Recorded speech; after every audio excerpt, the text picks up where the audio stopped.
Talk to the coach. One brought to you by Fashion First at River Park. Nothing like it in all of California. And Coach, nothing like winning on senior night. And how about the tone your seniors set in the opening minutes? Oh, I mean, the first 3.5 minutes those guys were out there, I think, and I just said to our team, they were really focused the last couple of days. They really wanted to win this game tonight. We knew we had a really good opponent coming in. I mean, they're a 500 ball club in this league right now, a team that's probably the best shooting team in our league.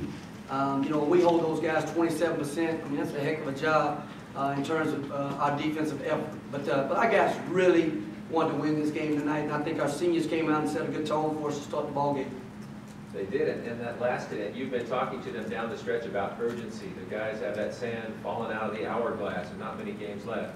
Have you seen any kind of urgency like what you saw out of the entire team start to finish tonight?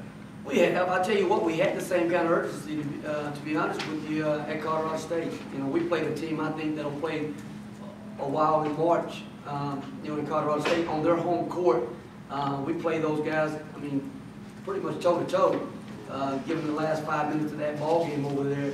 And again, we brought that right back home here. We really talked about how important it is to start winning home games. And you know, that's something that we have to carry over the next year. We got to win non-conference games, conference games. It's a premium in this league to win home games and protect home court.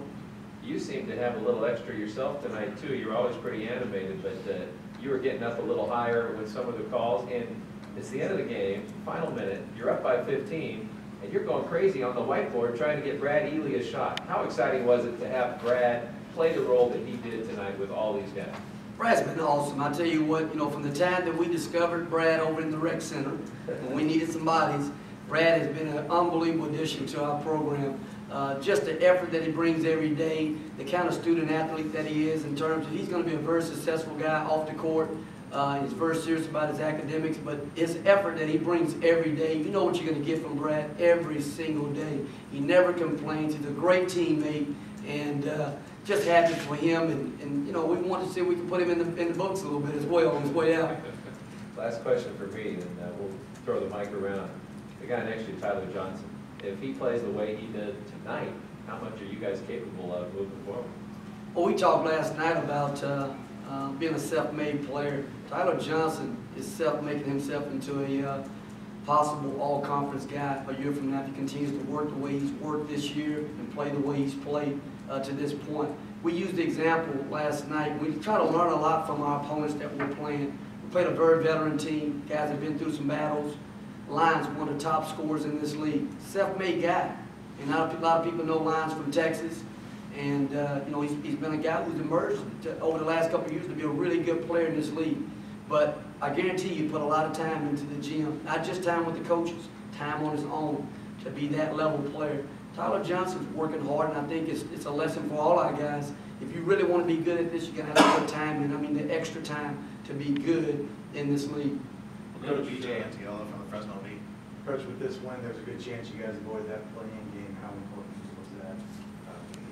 That's huge. I mean, it's a huge step forward. It's something we've been talking about the last 2 weeks, 3 weeks of the season, and having the urgency for every game, every possession counts right now. We'll go back to, you know, the Wyoming game, and even prior to that. Those are important games, you know, and you know, it's a game that we control the tempo of the entire game, and you have to win those games, and seeding right now is what you're playing for. Tonight, they were playing for seeding, you know, so every game counts right now, and it puts you in a position, you know, like I tell our guys, you want to go up and play the second day. You don't want to play the first day of the tournament. The second day of the tournament is really the atmosphere of an NCAA game.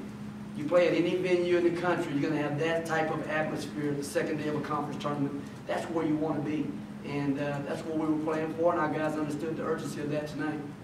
And can you talk about the defense? You know, the guys seem to always be in front of the dribblers and denying a lot of entry passes down low. Extremely hard team to play against. I mean, Coach Polino did a great job with this prep.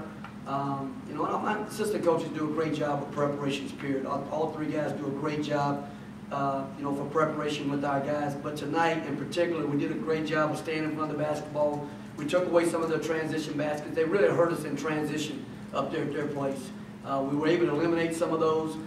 We had better one-on-one defense. They really did a great job up there at their place with one-on-one guard play, one-on-one post play. We did a much better job of staying in front of the basketball tonight and finished with defensive stops. It was brief, but the production that you saw from Upshaw tonight, you know, how big was that? And what do you think of that spin move and flushing the dunk there? Yeah, no, Rob's gotten better all year long. And again, it hasn't been his physical ability right now as much as it's been his mental aspect and his mental approach to the game right now. And he's growing just like any young player, and just like all of our young players. They've had peaks and valleys all year long. You know, and again, he'll be a guy that'll develop as his career goes along. And not so much the physical part as it will the mental part, because the mental part will bring his game up to a whole nother level once he really figures out what it takes to be successful both on and off the court, and that all those things go into being a successful player at this level. We'll go to Mario Gomez from Fox Sports. Coach, you got the week off for the league. How important is it to have this week off to prepare for that following? It's big for us. It's big for us from an academic standpoint. We've had a little stretch where we're on the road. We need to get caught up academically, get back in the routine, and you know, guys get back on track academically. They get a chance to get back, work on their bodies a little bit over the next 2 days with rehab. We've been in some battles with some really good teams, and it's a good recharge for us. And we'll get a chance to come back here and start preparation again Tuesday. We know we're getting ready to step into a Hornets nest down in Vegas come Saturday. We'll have a team that'll be ready to play. You know, with us having beat them here at our place, they'll be ready to play. So we're going to have to be prepared to play. So what are the expectations? You know, of course, after Vegas, you know, is the team planning to stay over for the Mountain West Conference tournament, or coming back after the beginning? We'll come back. We'll get a chance to come back, regroup, and then make our way back that way. But we know we've got Saturday ahead of us right now. We know we're staring down the barrel of a team that's going to be ready to play. We'll go back to BJ Antiola from Fresno Bee. Tyler, you know, shooting 9 of 11, what was working for you? Were you just in rhythm tonight, or was it that dribble, you know, driving in that was really effective?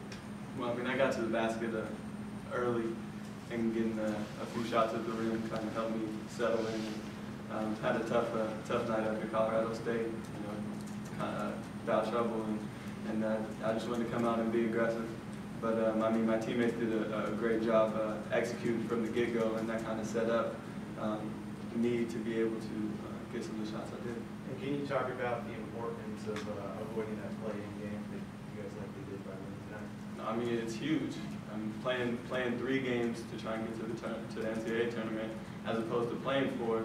I mean, it's big. You know, it helps where our bodies, you know, having to play that 4 games would be tough, trying to play those back to back. So, like Coach always says, it's much better. The atmosphere is going to be a lot better on that second day as opposed to that playing game. We'll finish up with Paul Leffler from KMJ Radio. Tyler, you talked about Colorado State and the fouls there and the way those happen. I know it's really frustrating. Was there a moment of this game where you thought that was happening again when you got called for a foul while you're lying on your back on the floor? You know, I did for a little bit because I have no idea how that happened. But I mean, I guess I fouled him. I guess I did. But I was just hoping that we weren't going down that road again. And offensively, I mean, I'm really disappointed in you for missing 2 shots. But you looked like you had a little more hang time than even usual. Did you feel springier than normal? Oh yeah, yesterday Coach O got us a real good lift, and it kind of helped. I mean, I'm a little bit sore today, but it definitely helped recharge my body, and so hopefully we can do a little bit more of that before we play on Saturday. I think the fans will like that. And Coach, finally for you, how satisfying was it to not just give your team the feeling that they got with this win tonight, but to see them slap the 5 with all the fans out there and to send this crowd off the end of the season, last home game, the way you guys did? We've had great support all year, and I just said to our guys the importance of winning home games and understanding what that means, non-conference and conference. This community is really starving to get behind our team, and we've been really close. I just said this to our team. We've been really close with some of the best teams in our league. New Mexico, the league champion, you know, San Diego State. We had opportunities to seize the moment here at home and really get this community excited about what we're doing and what we're building. But our fans have been terrific for us. Our student body's been terrific for us. And we just hope that they stay the course with us, just like we're trying to stay this course right now. We're building this program and making this community proud and building it into a winner. So just stay with us. You know, we'll continue to grow, And we understand how important it is to win home games. Our guys have had a chance to go through this whole league, and it's tough. You got to win home games. And, you know, hopefully we'll do a better job of that next year. But we appreciate all the support. We sure appreciate the support from the Save Martin Center and everyone employed there that do a great job of keeping the building the way it is, one of the best buildings and venues on the West Coast. So we're excited about the win tonight. We get a chance to keep it for one night, and we'll move forward and start trying to get ready for a tough opponent and UNLV. But take our hats off to the Air Force. They had a great year, well-coached team. We beat a good team tonight, really good team. Thanks, everybody.